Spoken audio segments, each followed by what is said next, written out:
A homeless woman saves a tech CEO during a medical emergency, and when he notices the antique locket around her neck, his world is turned upside down. No one believed her story. No one remembered her past. But on that crisp autumn morning, as golden leaves danced through the crisp air of downtown Portland, she became the unexpected guardian angel for a man who seemed to have conquered the world. Before we continue, if this story resonates with you, remember that sharing it helps remind others that everyone has a story worth hearing. We all know someone whose worth has been overlooked. Your engagement could be the sign they need that their voice matters. The medical emergency happened without warning. David Ashford, CEO of Ashford Technologies, had been having the best week of his career. At 38, he was about to take his artificial intelligence company public, a move that would make him one of the youngest billionaires in tech history. The IPO announcement was scheduled for 10 a.m., and he was running early, energized by the crisp October air and the knowledge that his grandfather's legacy would finally be secured. Pioneer Square buzzed with morning commuters and early tourists, the historic district's brick buildings casting long shadows in the autumn sun. David's Italian leather shoes clicked against the cobblestones as he mentally rehearsed his speech. The investors, the media, the employees who had believed in his vision, they were all counting on him. Then the world tilted sideways. The pain hit his chest like a sledgehammer, radiating down his left arm with an intensity that stole his breath. His vision blurred, his knees buckled, and suddenly David found himself collapsing onto the cold stone, his perfectly pressed Armani suit scraping against the rough ground. Through the haze of panic and pain, he was dimly aware of people stepping around him, some stopping to stare but keeping their distance. In a city where the homeless were often ignored, perhaps an affluent man in distress seemed equally untouchable to strangers. Sir, can you hear me?" A woman's voice cut through the fog of his consciousness, urgent but calm. David's vision swam as he tried to focus on the figure kneeling beside him. She appeared to be middle-aged, though hardship had made her exact age difficult to determine. Her gray-streaked brown hair escaped from beneath a worn knit hat, and she wore several layers of mismatched clothing, a faded denim jacket over a flannel shirt, patched cargo pants, and boots that had seen better decades. A large backpack, stuffed to capacity, sat beside her. Despite her appearance, her hands were remarkably steady as she checked his pulse at his wrist and neck, her movements precise and professional. "I'm calling 911, she said, pulling out an ancient flip phone held together with duct tape. "But first, do you have any medications with you? Any history of heart problems?" David tried to speak, but could only manage a weak nod toward his jacket pocket. The woman quickly located his emergency nitroglycerin, medication he'd carried for years but never thought he'd need, and helped him place it under his tongue. "Small sips of air," she instructed. "Don't try to gulp it. I'm Grace. I used to be a nurse. You're going to be okay." As the medication began to take effect and his breathing eased, David found himself looking into the kindest eyes he'd ever seen. Warm brown, filled with genuine concern, despite the fact that she had no idea who he was. But it was what hung around her neck that made his breath catch, not from the medical episode this time, but from pure recognition. An ornate silver locket, tarnished with age but still beautiful, bearing an intricate pattern of intertwined roses and vines. The craftsmanship was exquisite, clearly an antique of considerable value. More importantly, it was a locket he hadn't seen in 30 years, not since the day his world had crumbled when his sister disappeared. "The locket," he whispered, his voice barely audible. Grace's hand moved instinctively to her throat, her fingers closing protectively around the pendant. Something flickered in her eyes. Surprise, wariness, perhaps fear. Before he could say more, the paramedics arrived. The next few minutes were a blur of activity. Vital signs being checked, oxygen being administered, questions being asked rapid fire. David tried to keep his eyes on the woman who had helped him, but the emergency responders blocked his view. "Thank you." He managed to call out as they prepared to load him into the ambulance. He pressed several $100 bills from his wallet into her weathered hands. "That locket. Please, where did you get it?" But Grace had already stepped back into the gathering crowd, disappearing among the morning commuters as if she had never been there at all. Portland General Hospital's VIP wing was a far cry from the public emergency room David had first been taken to. Once his identity was discovered, he'd been quickly transferred to a private suite where his personal physician, Dr. Sarah Chen, ran a battery of tests. Stress-induced cardiac episode, she concluded, reviewing his charts. Your heart is fundamentally sound, but David, you've been pushing yourself to dangerous limits. When was the last time you took a real break? Not a working vacation, but actual rest? David barely heard her. His mind was elsewhere. 3 decades in the past, remembering a 15-year-old girl with laughing eyes and an old silver locket that had belonged to their great-grandmother. Emma Rose Ashford, 18 months older than him, had been his best friend, his protector, his whole world in a childhood that had often felt lonely despite their family's wealth. Sir? Dr. Chen's voice brought him back to the present. I'm recommending a week of rest, no exceptions, and I want you to consider therapy for stress management. Fine, David said absently. Whatever you think is best, but I need you to contact my assistant. There's something urgent I need him to handle. Dr. Chen frowned. David, didn't you hear what I just said about rest? This isn't work-related, he assured her, though that wasn't entirely true. In a way, this was the most important work he'd ever undertaken.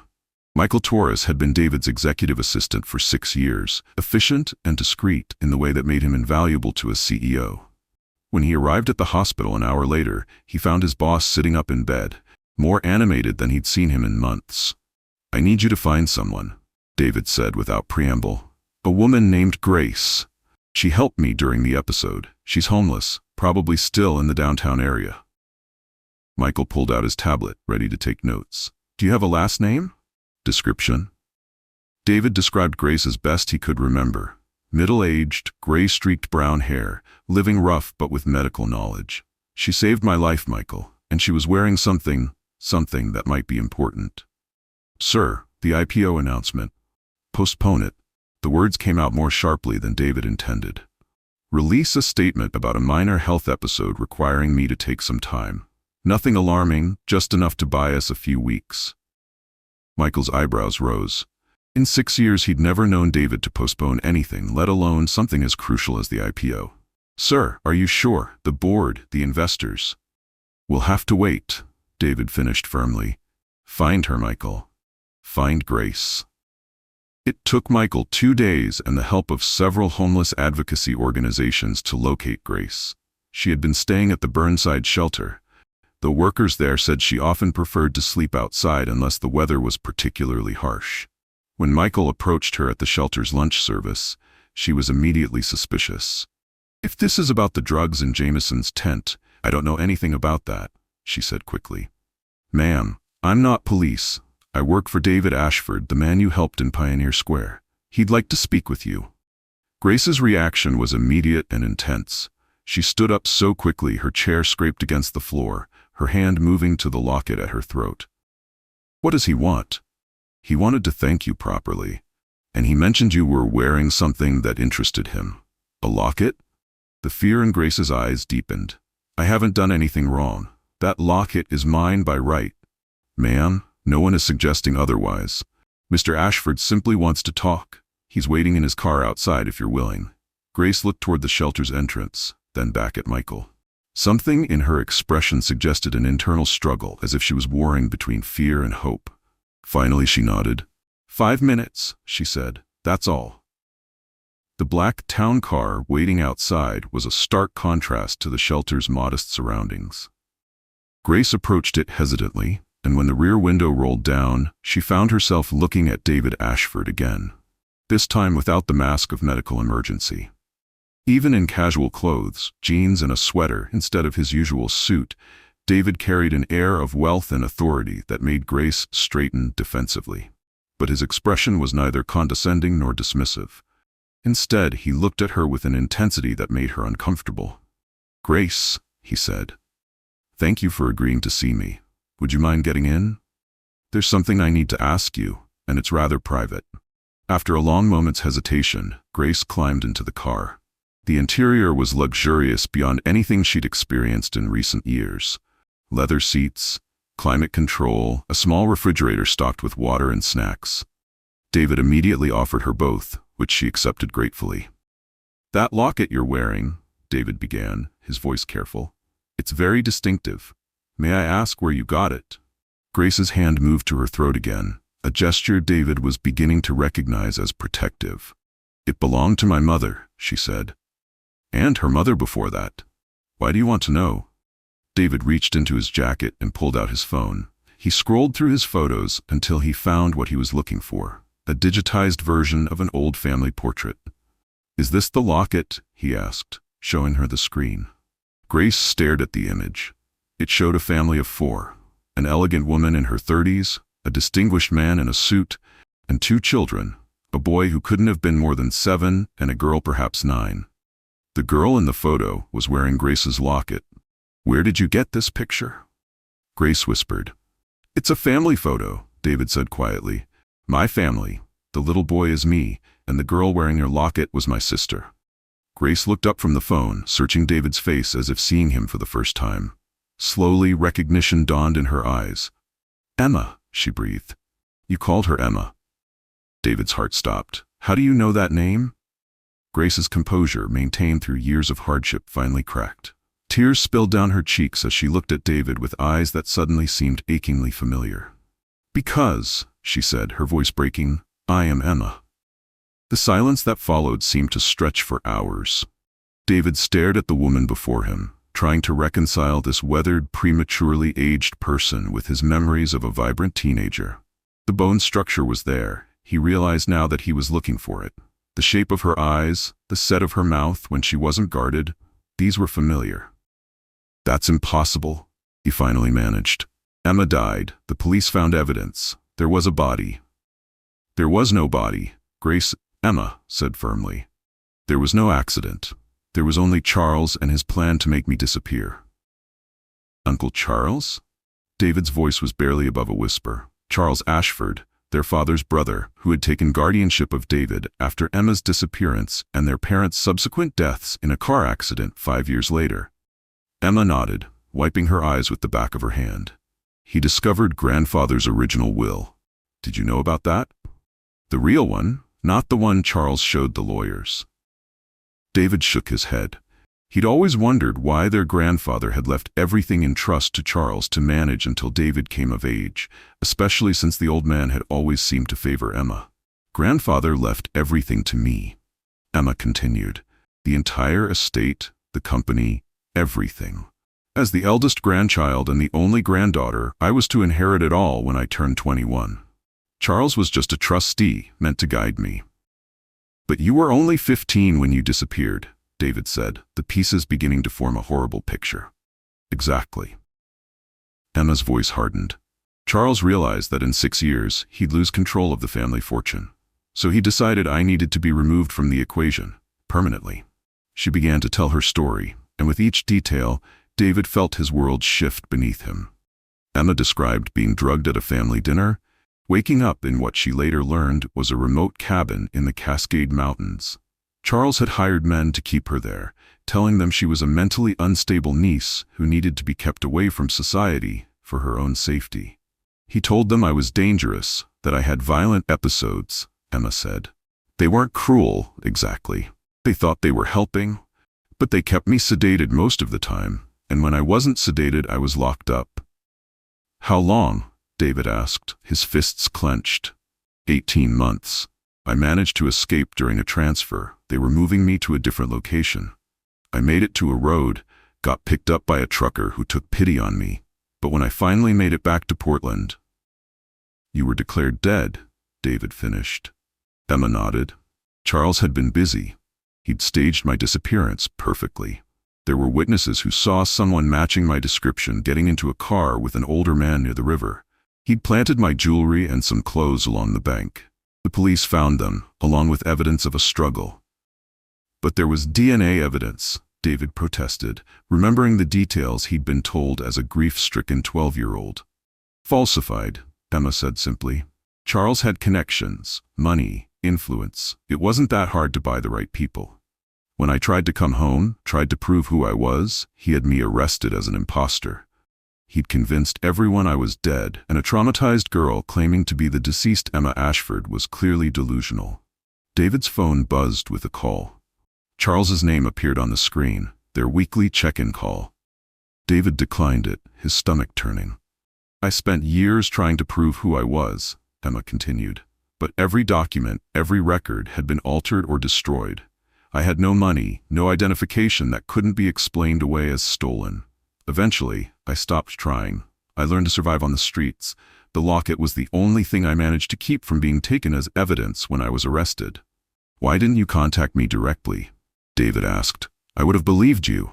Emma gave him a sad smile. Would you have? You were 12 when I disappeared, 16 when I tried to come back. By then, Charles had raised you for years. You called him Uncle Charlie, looked up to him, and I didn't look much like the sister you remembered anymore. David thought about this, trying to imagine how he would have reacted as a teenager to a homeless woman claiming to be his dead sister. With shame, he realized Emma was probably right. I kept watch on you, though, Emma said softly. From a distance, I was so proud when you started your company, when you began to make a name for yourself. I have a scrapbook in my tent with newspaper articles about your successes. You've been homeless all this time? David asked, the full tragedy of the situation hitting him. On and off. I've had jobs when I could get them, house cleaning, restaurant work. I was a nurse before everything happened, but I couldn't practice without proper documentation, and Charles made sure I could never get that documentation back. David's mind was racing. 30 years. Emma had been lost to him for 30 years, living in poverty and anonymity, while Charles managed the family fortune and raised David as his heir. We're going to fix this, he said suddenly. We're going to expose what he did and get back what belongs to you. Emma shook her head. David, you don't understand how powerful he is, how deep this goes. I tried for years. You tried alone, David interrupted. You don't have to do that anymore. But even as he said it, David realized he had no idea where to begin. How do you prove a decades-old conspiracy? How do you bring justice for a crime that the world believes never happened? David's first instinct was to confront Charles directly, but Emma convinced him that would be catastrophic. He's had 30 years to perfect his story, she pointed out, and he'll see you as a threat now too. Instead, they decided to gather evidence methodically. David used his resources to hire Harrison and Associates, the most discreet and effective private investigation firm on the West Coast. He told them he was researching his family history for personal reasons, which wasn't entirely untrue. Emma, meanwhile, retrieved items she'd hidden in various locations around the city over the years. In a storage unit she rented under an assumed name, she had boxes of documents, photographs, and newspaper clippings she'd collected over the decades. I never stopped believing that someday I'd find a way to prove the truth, she explained as they sorted through the materials in David's penthouse apartment. The investigators worked quickly. Within a week, they had uncovered several inconsistencies in the original police reports. Witness statements that had elements changed between initial reports and final filings. Evidence that had mysteriously appeared days after the initial search. Most intriguingly, they found financial records showing large payments from a shell company linked to Charles Ashford to several key figures in the investigation. This is substantial, but it's 30 years old, lead investigator Janet Harrison explained during a meeting in David's office. The statute of limitations has expired on most charges, and many of the people involved are dead or retired. What about the falsified DNA evidence? David asked. Dr. Martinez, the lab technician who handled the tests, is still alive. He's been retired for 15 years, living in Arizona. Might be worth a conversation. David and Emma flew to Phoenix the next day. They found Dr. Martinez in a modest retirement community, tending to a small garden behind his apartment. He was a small, nervous man who immediately became agitated when they introduced themselves. I don't know what you're talking about, he said quickly. I handled hundreds of cases back then. I can't be expected to remember every detail. Dr. Martinez, Emma said gently, I'm not here to get you in trouble. I just want to understand what happened. Something in her tone seemed to reach him. He studied her face carefully, then glanced at David. You look like him, he said finally. Charles Ashford, around the eyes. "Charles is my uncle," David said. "This is my sister Emma, the one whose death you helped fake." Dr. Martinez's shoulders sagged. He invited them inside, where they sat in his small living room, surrounded by pictures of grandchildren. "I was drowning in gambling debts," he began without preamble. "My wife didn't know. I was going to lose the house, maybe go to jail." Then Mr. Ashford appeared with an offer. He described how Charles had approached him with what seemed like a simple request: alter some test results to show that a body found in the river was that of Emma Ashford. The actual body had been that of a Jane Doe, an unidentified woman who had no family to claim her. He said it was for the family's peace of mind, Dr. Martinez said, that they needed closure. "He paid off all my debts and gave me $50,000 besides. I told myself I wasn't really hurting anyone. The girl was still dead after all. I just didn't know. Didn't know that she was actually alive and imprisoned," Emma finished. Dr. Martinez looked at her with growing horror. "You're really her? You're really Emma Ashford?" Emma showed him the locket, opening it to reveal the same photo David had shown her. Dr. Martinez stared at it, then at her face, recognition dawning. "Dear God," he whispered, "what have I done?" They spent 2 hours with Dr. Martinez, who agreed to provide a written statement detailing what Charles had asked him to do. It wasn't enough to reverse 30 years of legal precedent, but it was a start. Back in Portland, David wrestled with how to proceed. The evidence they'd gathered was compelling but circumstantial.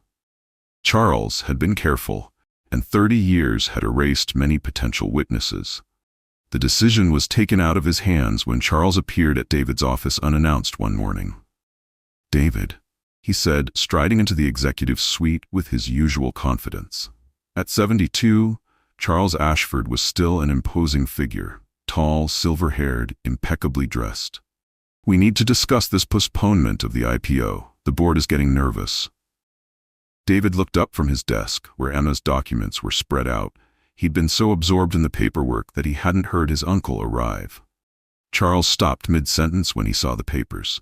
Even from across the room, David could see him recognize what they were: police reports, financial records, old photographs. "What is this?" Charles asked, his voice carefully controlled. "Research," David replied. "I've been looking into Emma's death. I'm thinking of starting a foundation in her memory, and I wanted to understand exactly what happened." Charles's eyes narrowed as he moved closer to the desk. His face went pale when he saw Dr. Martinez's signed statement lying on top of the pile. "David," he said slowly, "I think you need to be very careful about reopening old wounds. Your sister's death was a tragedy, but dwelling on it isn't healthy." "I'm not dwelling," David said, standing up. "I'm investigating." Before Charles could respond, the office door opened and Emma walked in. She'd been staying in David's guest room for the past week and had chosen this moment deliberately. She wanted to see Charles's reaction when he realized his carefully constructed lie had crumbled. The effect was immediate and dramatic. Charles went white as a sheet, taking several stumbling steps backward. "Hello, Uncle Charles," Emma said calmly. "Surprised to see me?" For a long moment Charles simply stared, then his face went through a series of expressions: shock, disbelief, and finally calculation. "Security!" he shouted suddenly. "Call security! There's an intruder in the building." "Uncle Charlie," David said sharply, using the childhood nickname deliberately. "She's not an intruder. She's my sister." Charles whipped around to face David. "Have you lost your mind? This woman is a con artist. She's been making these claims for years. I can show you the police reports." "The police reports you paid to have falsified," Emma interrupted, pulling Dr. Martinez's statement from the desk and holding it up. "Or maybe you'd prefer to discuss the payments you made to Detective Morrison or the shell company you used to fund my disappearance." Charles's composure was completely shattered now. He looked back and forth between David and Emma like a cornered animal. "You don't understand," he said desperately. "Emma, she was going to destroy everything. She was unstable, making threats." "The only threat I posed was to your control of the family money," Emma said firmly. "And you decided murder was an easier solution than waiting 6 years." "I didn't murder anyone," Charles protested. I arranged for you to be taken care of, away from the pressures of the inheritance. It was for your own good." Drugging and imprisoning someone for 18 months is for their own good? David asked, his voice ice cold. Charles seemed to realize what he'd just admitted. His face crumpled, and suddenly he looked every one of his 72 years.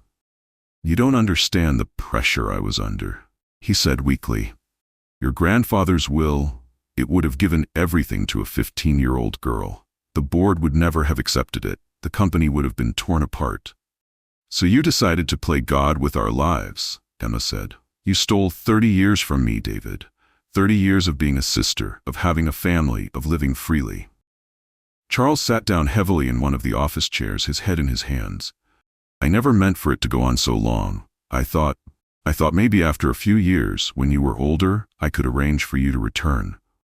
But then your parents died, and David needed a guardian, and it became so complicated." "And so profitable," David added. "All those years managing the family trust, making decisions about investments and acquisitions. How much did you embezzle, Uncle Charles?" "I never stole a penny," Charles said sharply, some of his old fire returning. "Every decision I made was in the best interest of the family business. Look at where we are now. Ashford Technologies is worth billions." "Built on my inheritance," Emma said quietly, "using money that should have been mine." David picked up his phone and dialed 911.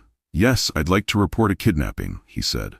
Charles started to protest, but David held up a hand, and fraud, and conspiracy. As they waited for the police to arrive, the three of them sat in silence. Charles seemed to have aged a decade in the past hour, while Emma sat with quiet dignity, her hand resting on the locket that had started it all. "I'm sorry," Charles said finally, the words barely audible. "I'm so sorry, Emma. I never meant for things to go this far." Emma looked at him for a long moment. "I know," she said simply, "but sorry doesn't give me back 30 years. The next 6 months were a whirlwind of legal proceedings, media attention, and emotional revelations. Charles Ashford was charged with kidnapping, fraud, conspiracy, and a host of other crimes.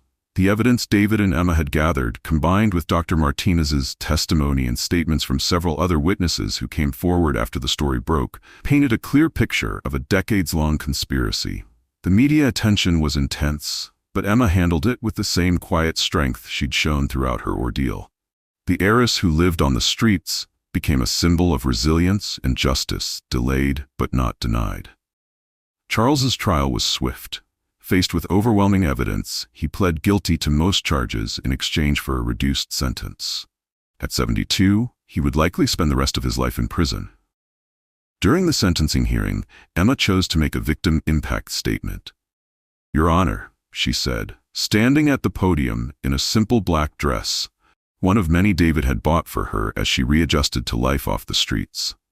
"I don't stand here seeking vengeance. 30 years of anger would have destroyed me if I'd let it.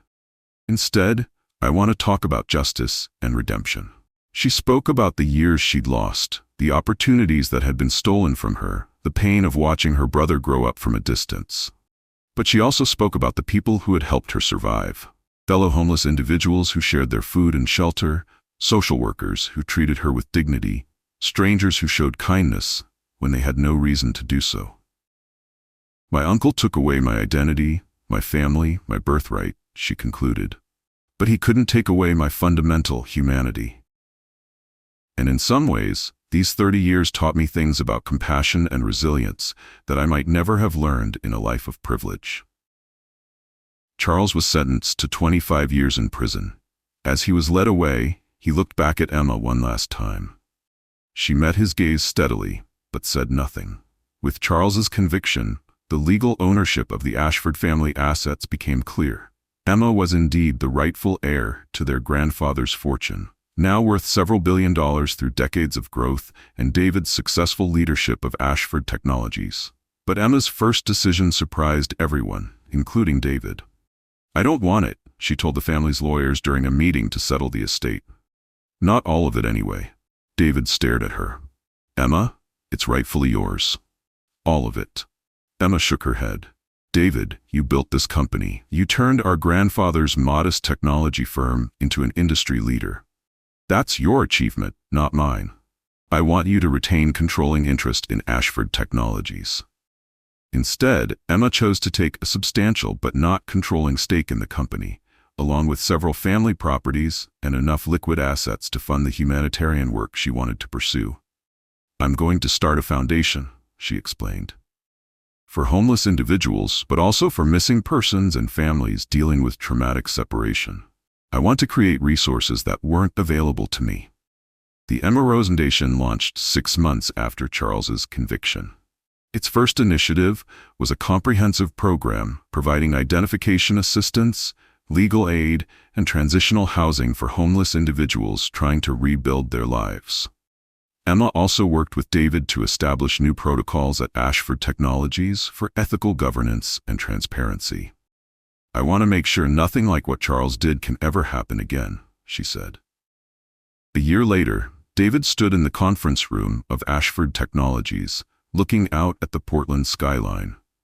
The company had successfully completed its IPO, though the timing and circumstances were far different from what anyone had originally planned. The story of Emma's return had actually increased public interest in the company, with many investors impressed by the siblings' commitment to ethical leadership. Emma had moved into a modest house in Southeast Portland, not far from several homeless services organizations she worked with. She'd reconnected with her nursing background, volunteering at free clinics while managing her foundation. "Knock, knock," came a voice from the doorway. David turned to see Emma entering, carrying 2 cups of coffee. "Thought you might need caffeine," she said, handing him one of the cups. "Board meeting today, right?" "In an hour," David confirmed. "Quarterly reports. Want to sit in? It's technically your company too." Emma shook her head. "That's your world, little brother. I found mine."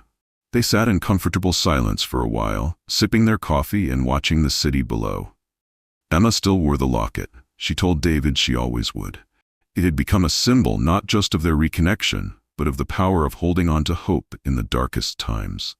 "Do you ever think about what would have happened if you hadn't had that medical episode?" Emma asked. "If I hadn't been there that morning?" David considered this. "We might never have found each other again. You'd still be Grace, and I'd still be the nephew who never questioned Uncle Charles's stories." "Funny how life works," Emma mused. "I spent 30 years being invisible, being no one. And then in one moment of helping someone else, I became myself again." "You were always yourself," David said firmly. "Emma Rose Ashford, with or without the name. Charles could take away your identity papers, your family, your home, but he couldn't take away who you are." Emma smiled, reaching over to squeeze her brother's hand. "You know what I realized? In all those years on the street, I never stopped believing this moment would come. Not the money or the recognition, but this, sitting with my little brother, being a family again." "Speaking of family," David said, pulling out his phone to show her a text message. "Dr. Chen says I'm cleared for full activity again. No more heart episodes. Apparently, reducing my stress levels has been remarkably beneficial. Amazing what finding your sister can do for a person's health," Emma said with a laugh. David's assistant appeared in the doorway. "Mr. Ashford? The board members are starting to arrive." "I'll be right there," David said. He turned back to Emma. "Dinner tonight? I'll cook." "You can cook?" Emma asked skeptically. "I've been learning. It turns out having actual family to cook for is excellent motivation."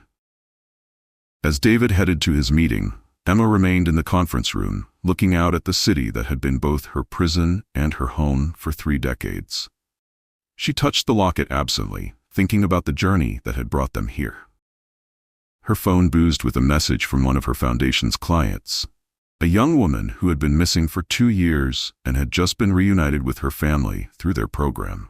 "Thank you for not giving up on me," the message read. Emma smiled and typed back, "Never. Everyone deserves to be found."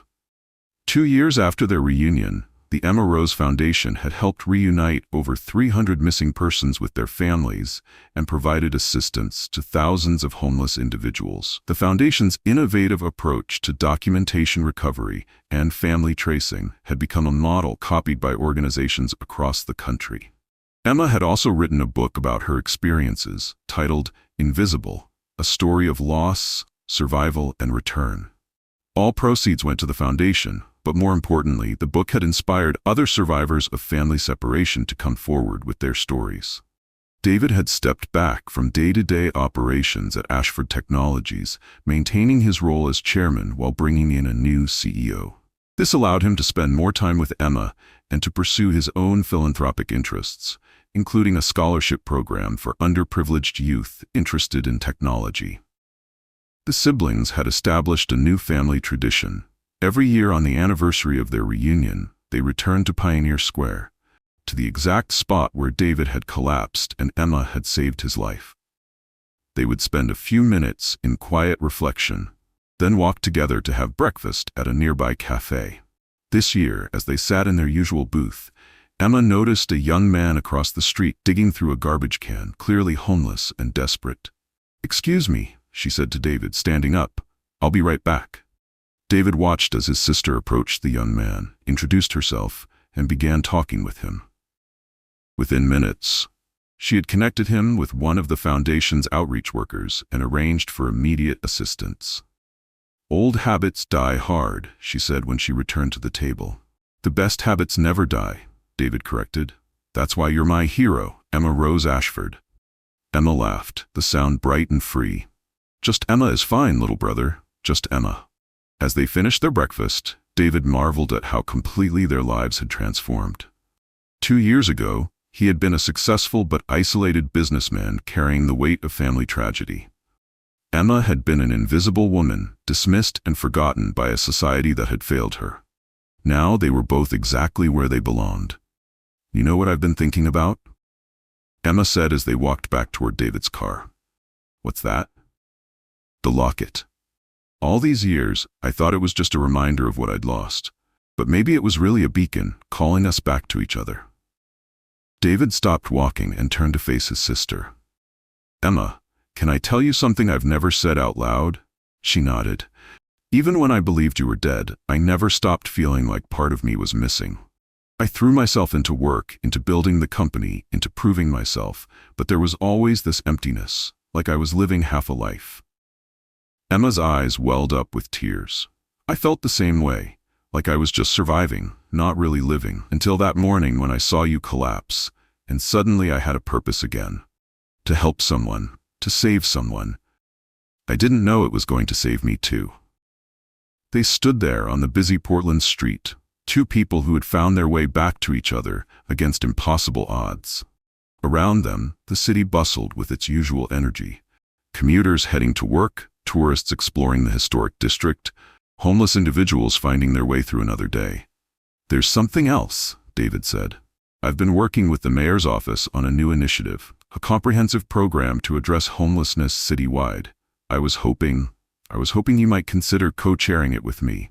Emma's face lit up. "Seriously?" "Dead serious. We'd be combining the foundation's direct services with a larger systemic approach. Housing first, mental health support, job training, legal aid, everything you've been advocating for, but on a much larger scale." "David, that would be incredible. Yes, absolutely yes." As they reached the car, Emma paused and looked back at Pioneer Square. Somewhere in the distance, she could hear the sound of construction, the city constantly evolving, growing, changing. But this little corner would always be special to her. This was where everything had changed. "One more thing," she said to David. "I want us to put a memorial here. Not for what we lost, but for what we found. A reminder that everyone deserves to be seen, to be believed, to be given a second chance." David smiled. "I think grandfather would have liked that, a memorial to second chances and family bonds." "And to the power of holding on to hope when everything seems impossible," Emma added. 6 months later, a small bronze plaque was installed in Pioneer Square, funded jointly by the Emma Rose Foundation and Ashford Technologies. It read, "In memory of all who have been lost and found, who have been invisible and then seen, who have been forgotten and then remembered. Everyone has a story worth hearing. Everyone deserves to come home." The dedication ceremony was attended by hundreds of people, from business leaders and politicians to homeless advocates and formerly homeless individuals whose lives had been changed by Emma's foundation. As Emma spoke at the podium, David watched from the audience, still amazed by his sister's grace and strength. Home isn't just a place, Emma said to the crowd. It's a feeling of belonging, of being valued, of being part of something larger than yourself. For 30 years, I was homeless in every sense of the word. Today, I'm not just housed, I'm home. And I'm committed to helping others find their way home too. After the ceremony, as the crowd dispersed, Emma and David sat on a nearby bench, just the two of them. "Proud of you, sis," David said. "Proud of you too, little brother." They sat in comfortable silence, watching people walk by. Some were clearly wealthy, others obviously struggling. Some were families, others alone. All of them part of the complex tapestry of urban life. "Do you think Charles ever understood what he really took from us?" Emma asked suddenly. David considered this. They had visited Charles in prison once at Emma's insistence. He had seemed genuinely remorseful, but also somehow diminished, as if the weight of his actions had finally broken him. "I think by the end he did," David said. "But understanding and accepting are different things. He still tried to justify it, to make it seem like he was protecting the family legacy." "The real family legacy was never about money," Emma said. "It was about taking care of each other." "Is that why you forgave him?" Emma was quiet for a long moment. "I didn't forgive him for his sake. I forgave him for mine. Carrying that anger for 30 years nearly destroyed me. I couldn't carry it anymore." A young couple walked by, pushing a stroller. The baby inside was fussing, and they looked tired but happy. Emma watched them with a wistful smile. "Do you ever think about the family you never got to have?" David asked, reading her expression. "Sometimes," Emma admitted. "But then I think about the family I've built through the foundation, through the community of people who've helped each other survive. Maybe that's a different kind of legacy." "Speaking of family," David said, "there's something I need to tell you. Sarah and I, we're thinking about having kids." Emma turned to him with delight. "David, that's wonderful. How long has this been going on?" "A few months now. We wanted to be sure before we said anything. But Emma, I'd like you to be the godmother, if you're willing." Emma threw her arms around her brother in a fierce hug. "Of course I'm willing. Oh, David, I can't wait to spoil your children absolutely rotten." They laughed together, and Emma thought about how different this conversation would have been if they'd never found each other. David's children would have grown up never knowing they had an aunt, just as he had grown up believing his sister was dead.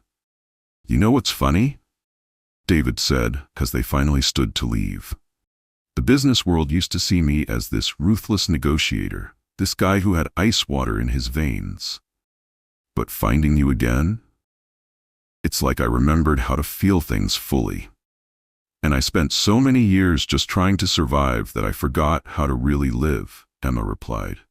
"But watching you build something meaningful, seeing the impact we can have together, it's given me purpose again." As they walked toward the parking garage, Emma's phone buzzed with a message from one of her foundation clients, a photographer who had been documenting the stories of homeless individuals downtown. "Look at this," she said, showing David the phone. The message contained a photo taken from across the square. It showed Emma and David sitting on the bench, silhouetted against the late afternoon sun, the memorial plaque visible in the foreground. "That's beautiful," David said. "She wants to include it in an exhibition about family and resilience. Would that be okay with you?" "More than okay. I think that photo captures something important." As they reached David's car, Emma paused one more time to look back at the square.